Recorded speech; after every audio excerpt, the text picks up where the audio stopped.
live nga broadcast sa atong misa. Kung atong tanawan, ang kinabuhi manggid sa mga balaan nga tao, nagatag na itong inspirasyon. No?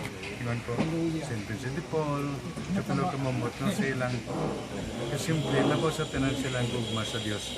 God is in the heart. Tungod kaya ang Diyos na silang kinabuhi, ang ilang kinabuhi nga may gugmaon. No? Daghan kayo nilang gibuhat, kayuhan sa mga kabos mga pobre.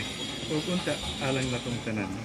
Kining atong pag sa ulog nini, magdala gihapon ang pausaban, conversion ito ba? Nga kita gihapon padayon nga magsunod kay Kristo o tungod sa atong paningkamot, bisan ginagmay tingali na makadala gihapon kayuhan paglaom no? Og kalipay sa atong kaigsuonan. Mao nga daghang salamat niyong tanan unta kini magdala inspirasyon ug grasya gihapon alang natong tanan nga nagpaminaw nagsunod sa atong programa. Nilit na kang simbahan Archbishop at makita din sa Oh, tuloy.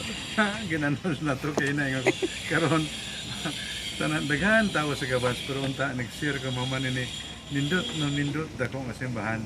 Puhon no dito na kita niining simbahan magsaulog mo seremoniya sa Santos nga Misa. Dagan salamat Archbishop. Ito mga kaparisa Archbishop Jose Palma.